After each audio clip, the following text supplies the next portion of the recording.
For real, man, because it's overall like they did such a good job at teaching that I never, and now that I'm older I understand, but back then it's like I never thought like, oh man, I feel for my teacher, man.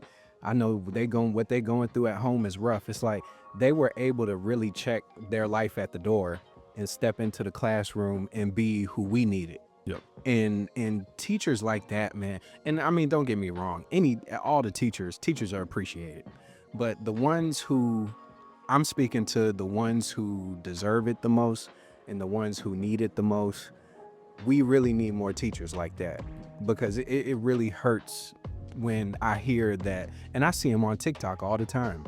Oh, I love teaching. I always wanted to be a teacher when I was little, but the way the kids are these days, I just can't take it. I'm going back to school to do something else. Yeah. It hurts, man, because it makes me think of my favorite teachers, and it's like, what I want is more of them. We need those type of teachers, man. And then honestly, I get it. Like, I mean, as passionate as you are about something, you still got to pay your bills. And that's really what this, a majority of this, what it ties back to, because these teachers, they have one of the most important jobs in society, and they get paid the least. And the people who have, fun jobs, like, you got your athletes, you got sports and entertainment. I get it. There's a big market for that and they get paid. But it's not like there's no money in the educational system. And it's like they're paid that because they have to, because nobody's supporting it. Those schools, they get a ton of money. And especially if we're talking about private education, that's even a different situation. I'm not sure what private education teachers get, but as far as like regular, inner city kids and those teachers, they're so important. And that's why I said at the beginning of this podcast, it's disgusting how they're not paid well.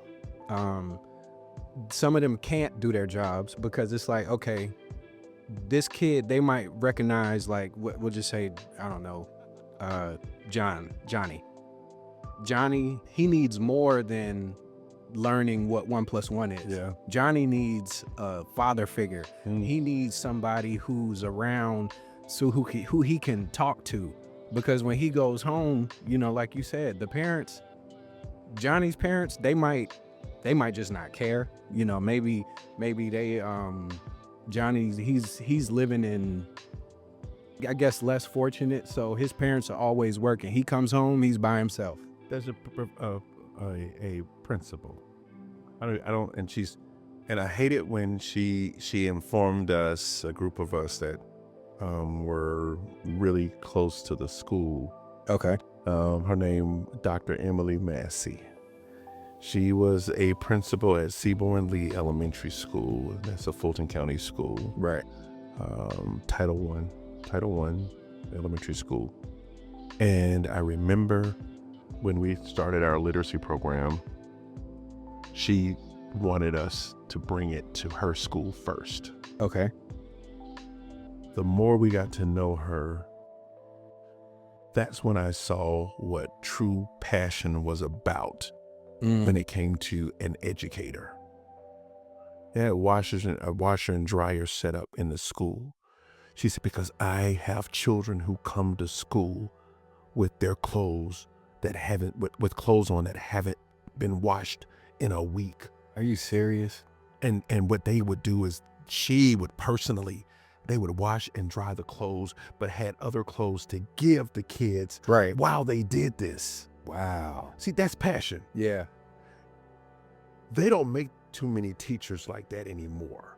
Right. And I'm not saying they're not out there, but what I'm saying is that is passion.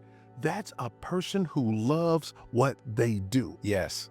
There's a teacher over at whatever elementary school is here off of Old National, Burdette.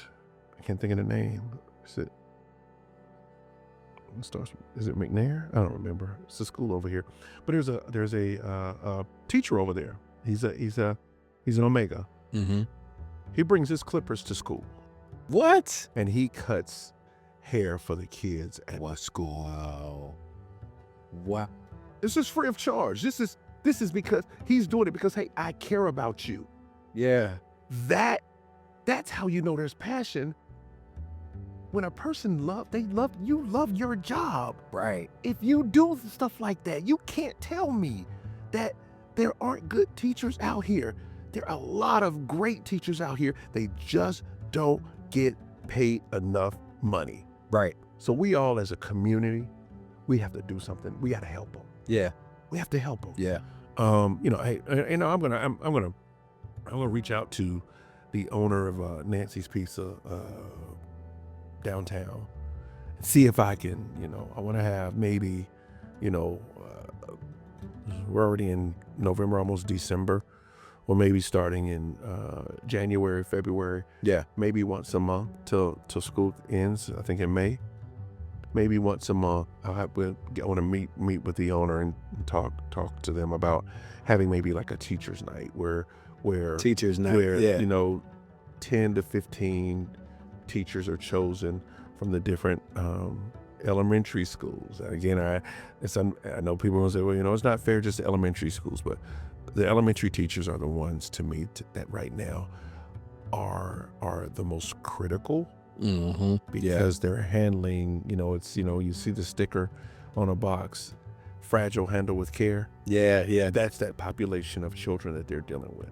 That's real. So again, I maybe once a month, hey, I'll team up with some of my people and say, hey, look, once a month, let's get together, let's sponsor, a group of teachers to have a night out, to come out, eat, drink some wine, and just talk with one another. It's a chance for them to also, network with one another. Right. Teachers from different schools. Right. And just so they can see too that, oh, I'm dealing with this issue and this issue and this issue, Right. issue, and then this teacher's like, oh, I'm dealing with this, and this. So they can see the commonalities, which I'm sure they already know. But when you're in the same school and you're talking to your colleagues, you all know your problems. Right. And it's different when you hear other teachers in another school that's in another county That's real. that's saying, I deal with that same shit. Mm-hmm. Yeah. And maybe it's meetings like that will help to kind of drive solutions. Mm-hmm. That will help to kind of get these problems resolved. That's what I was just thinking. Yeah. So that's something that, I and you and I will we'll look into that. We'll get you back to people, and and also, in the meantime, look, if you know of a teacher that is always digging in her pocket for her children, kindergarten, first grade, second grade, and she's always digging in her pocket, trying to help her kids out, shoot us an email at gentlemensdialogue@gmail.com, and we're going to see what we can do to help this teacher out. Maybe we can help her get some supplies. Maybe we can help her, again, pencil, paper, glue, whatever, dried up macaroni for, those macaroni things, little, the ornaments and stuff they used to make it as when kids were real little, right? Right. So, but whatever it is, let's see, you have to lead by example.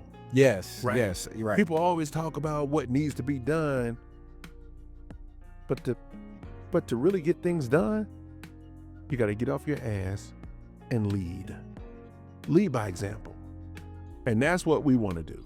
So like I said, if you know of a teacher, and maybe we may get, if we get multiple emails about one teacher, Mm-hmm. let's say, we get 10 emails and the same teacher's name pops up, then we do realize that we probably need to, let's take a look at that teacher and see, Yeah. let's contact her and see what she needs. Right. All these teachers, the contacts, the information's out on the, on the county, on the websites, and you can reach the teacher directly. And maybe we'll reach out to a teacher and say, hey, what is it that you do? What is it that you always buy or you need? What does your classroom need? Yeah. And then maybe we can make that happen. Absolutely. Can we do that, bro? 100%. All right. So, hey, look, we're ending another episode of Gentlemen's Dialogue. Again, remember, you know of a teacher that's, and again, we're right now specifically focusing on the teachers that are here in the Atlanta metropolitan area. So reach out to us. if you know that teacher, and she's struggling, that teacher's struggling, and, she's using her own money, buying supplies. And I know there's more than one teacher that's doing this. I know this. I'm not saying that this is the only teacher, but a lot of teachers know that there's always this one teacher. Right. And she's given her all. Yeah. Because she loves her children that much. And if you know of that one, shoot us an email. Let us know the school, her name, and what grade she teaches. And we'll take it from there. Again, hey, thanks for listening. Check us out. Yeah. Keep listening. We're going to keep coming with good information. Keep listening. And I promise you'll get something out of it. And it's, and it's a podcast, but it's still, we like for it to be two-way communication. We want to hear back from you, and we give us your feedback. So we know, again, what you want to talk about, what you want us to address and discuss. And you know what? Hey, we'll do it. We'll listen. You guys take your time to listen to us, and we're going to do the same and listen to you. Bam. Until the next episode, have a good evening.